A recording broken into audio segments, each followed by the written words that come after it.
আলাইকুম সুপ্রিয় দর্শক, চলে আসলাম এই মুহূর্তে পাওয়া সবচেয়ে গুরুত্বপূর্ণ আবহাওয়ার বিরাট আপডেট নিয়ে।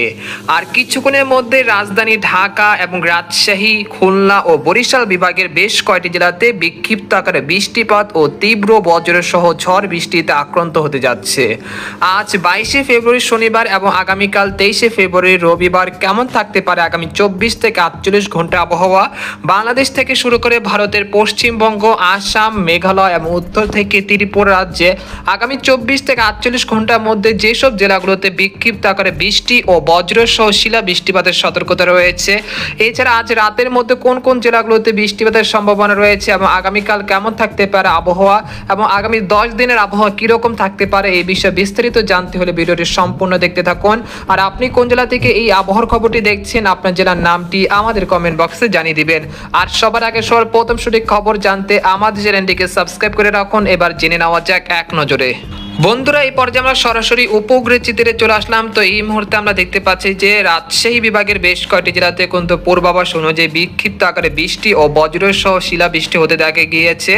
তবে এই মুহূর্তে আমরা দেখতে পাচ্ছি সিরাজগঞ্জ, তারাস, তারপর হচ্ছে বগুড়া, সিরাজগঞ্জ, লালপুর, তারপর পাবনা, তারপরে রয়েছে টাঙ্গাইল, কালীহাটি, এরপর হচ্ছে পাংশা, তারপর হচ্ছে বালিয়াকান্দি, শিবালয়, ফরিদপুর, এখানে দেখা যাচ্ছে নরসিংদী, শনিয়াকড়া, কাপাসিয়া, কুটিয়াদি, এই অঞ্চলে বেশ কয়েকটি জেলাতে এই মুহূর্তে বিক্ষিপ্ত আকারে বৃষ্টিপাত ও হালকা মাঝারি বৃষ্টিপাত চলছে, আবার কোথাও কোথাও মুষলধারে বৃষ্টিপাত চলছে। তবে এটা আর কিছুক্ষণের মধ্যে কিন্তু ঢাকা বিভাগের বেশ কয়েকটি জেলাতে তীব্র বজ্রসহ শিলা বৃষ্টি ও ঘন্টায় 40 থেকে 50 কিলোমিটার বেগে দমকা ও ঝড়াহ বয়ে যেতে পারে যেসব জেলাগুলোতে ঢাকা বিভাগের গাজীপুর, টাঙ্গাইল, তারপর রয়েছে কালীহাটি, ডেমরা, শিবালয়, বালিয়াকান্দি, পাংশা, ফরিদপুর, মানিকগঞ্জ, দোহার, রাজধানী ঢাকা, কাপাসিয়া, তারপর রয়েছে শনিয়াকড়া, নরসিংদী, হোমনা, মুন্সিগঞ্জ, নারায়ণগঞ্জ, তারপর হচ্ছে মুকসাদপুর, শিবচর, মাদারীপুর, এই অঞ্চলগুলোতে আজ সন্ধ্যা বা সন্ধ্যার মধ্যে বিক্ষিপ্ত আকারে বৃষ্টি বা বজ্রসহ শিলা বৃষ্টি ও কোথাও কোথাও ঘন্টায় 40 থেকে 50 কিলোমিটার বেগে দমকা ও ঝড়া হওয়া বয়ে যেতে পারে। তাই আপনারা এখন থেকে পূর্ব প্রস্তুতি নিয়ে রাখুন। এছাড়া আজ সন্ধ্যার পরে কিশোরগঞ্জ, তারপর রয়েছে কটিয়াদি, তিরিশাল, ভালুকা, ময়মনসিংহ, নেত্রকোনা, ইটনা, তারপর রয়েছে নাসিরনগর, ব্রাহ্মণবাড়িয়া, তারপর রয়েছে কুমিল্লা, হাজীগঞ্জ, রায়পুর, লাকসাম, তারপর হচ্ছে নোয়াখালী, ফেনী, এই অঞ্চলগুলোতে আজ সন্ধ্যা বা সন্ধ্যার পরে বিক্ষিপ্ত আকারে বৃষ্টি বা হালকা মাঝারি বৃষ্টিপাতের সম্ভাবনা রয়েছে। এরপর বরিশাল বিভাগেরও বেশ কয়েকটি জেলাতে আজ রাতের দিকে বিক্ষিপ্ত আকারে খুব সামান্য বৃষ্টিপাতের সম্ভাবনা রয়েছে। বিশেষ করে বরিশাল বিভাগে যে উত্তরে যে জেলাগুলো রয়েছে যেমন জয়নগর, কাউখালী, বরিশাল, বুরহুদ্দিন, মাঠবাড়িয়া, মিরহাজিগঞ্জ, লালমোহন, চরফেশন, এই অঞ্চলগুলোতে বিক্ষিপ্ত আকারে হালকা মাঝারি বৃষ্টিপাতের সম্ভাবনা রয়েছে। আর এই মুহূর্তে আমরা দেখতে পাচ্ছি যে খুলনা বিভাগের সর্বোচ্চ উত্তরে যে জেলাগুলো রয়েছে যেমন মেহেরপুর, শাইলকুপা, চুয়াডাঙ্গা, তারপর নড়াইল, মাগুরা, এই অঞ্চলগুলোতে হালকা মাঝারি বৃষ্টিপাত চলছে। পরবর্তীতে তীব্র বজ্রসহ শিলা বৃষ্টির আশঙ্কা রয়েছে এই জেলাগুলোতে।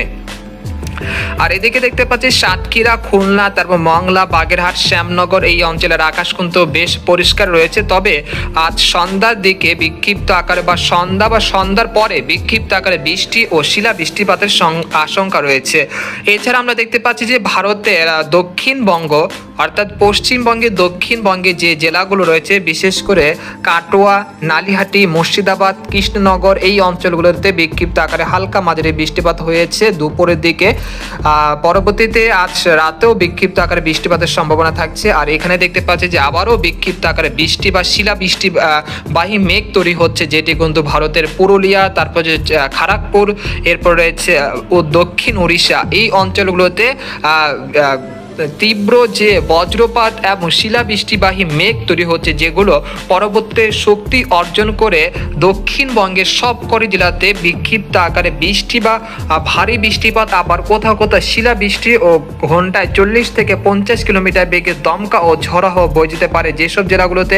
সেই জেলাগুলো হলো বর্ধমান, আরামবাগ, চন্দননগর, শান্তিপুর, কলকাতা, কলাঘাট, পূর্ব পশ্চিম মেদিনীপুর, উত্তর দক্ষিণ 24 পরগনা, তারপর হচ্ছে পুরুলিয়া, বানকুড়িয়া, কাটোয়া, এই অঞ্চলগুলোতে বিক্ষিপ্ত আকারে বৃষ্টি ও বজ্রসহ শিলা বৃষ্টিপাতের সম্ভাবনা রয়েছে আজ রাত 10টার মধ্যে।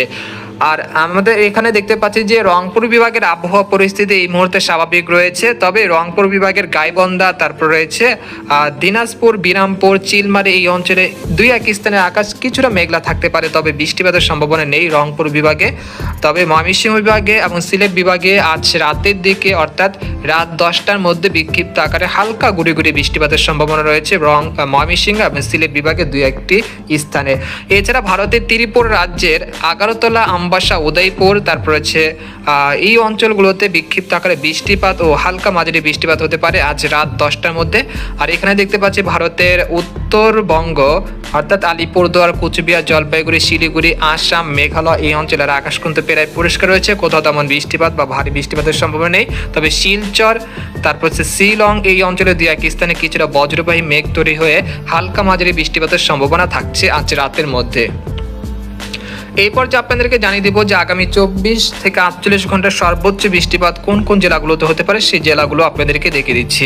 তো আপনারা দেখতে পাচ্ছেন যে আগামী 48 ঘন্টার মধ্যে পাবনা, তারপর হচ্ছে বগুড়া, তারপর হচ্ছে পাংশা, শিবালয়, নাগপুর, টাঙ্গাইল, বানিস্থলী, কাপাসিয়া, ভালুকা, তারপর ডেমরা, রাজধানী ঢাকা, ফরিদপুর, শিবচর, মুকসাদপুর, মাদারীপুর, গোপীনাথপুর, মাগুরা, চুয়াডাঙ্গা, মেহেরপুর, তারপর হচ্ছে যশোর এই অঞ্চলগুলোতে বিক্ষিপ্ত আকারে হালকা মাঝারি বৃষ্টিপাতের সম্ভাবনা রয়েছে, যার পরিমাণ থাকতে পারে 10 থেকে 20 মিলিমিটার পর্যন্ত।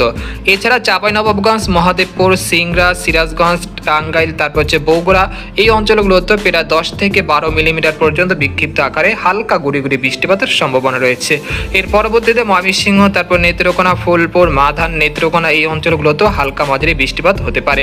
আর সর্বোচ্চ বৃষ্টিপাত থাকতে পারে দক্ষিণবঙ্গের বিশেষ করে দুর্গাপুর, কাটোয়া, বর্ধমান, শান্তিপুর, আরামবাগ, চন্দননগর, কলকাতা, কলাঘাট এই অঞ্চলগুলোতে ভারী থেকে অতি ভারী বৃষ্টিপাত হতে পারে, যার ফলে আলিপুর আবহাওয়া দপ্তর তরফ থেকে রেড অ্যালার্ট জারি করা হয়েছে এই অঞ্চলগুলোতে।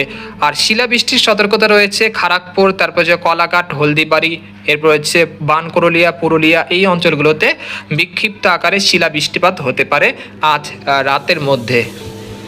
এই পর্যায়ে আপনাদেরকে জানিয়ে দেবো যে আগামীকাল কেমন থাকতে পারে আবহাওয়া, সেটা এক নজরে দেখিয়ে দিচ্ছি। তো আগামীকাল 23শে ফেব্রুয়ারি রবিবার সকালের দিকে দেখতে পাচ্ছি যে দেশের মধ্য অঞ্চল এবং উত্তর পশ্চিম অঞ্চলে দুই এক স্থানে কিছুটা বৃষ্টিপাতের সম্ভাবনা থাকছে, রাজশাহী, চাঁপাইনবাবগঞ্জ, তারপর হচ্ছে মহাদেবপুর এই অঞ্চলে দুই এক স্থানে।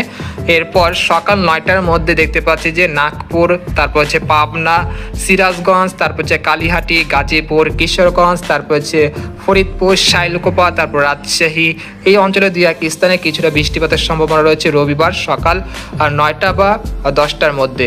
এরপর দুপুর 12টার দিকে আমরা দেখতে পাচ্ছি যে ঢাকা, ময়মনসিংহ, সিলেট বিভাগে দুই এক স্থানে কিছুটা বৃষ্টিপাত হতে পারে 23শে ফেব্রুয়ারি দুপুর 12টার মধ্যে। এরপর বিকেল বা সন্ধ্যার মধ্যে দেখতে পাচ্ছি রংপুর বিভাগে দুই এক স্থানে কিছুটা ছিটি ফোটা বৃষ্টিপাতের সম্ভাবনা রয়েছে, তবে ভারী বৃষ্টিপাতের সম্ভাবনা নেই ইনশাল্লাহ।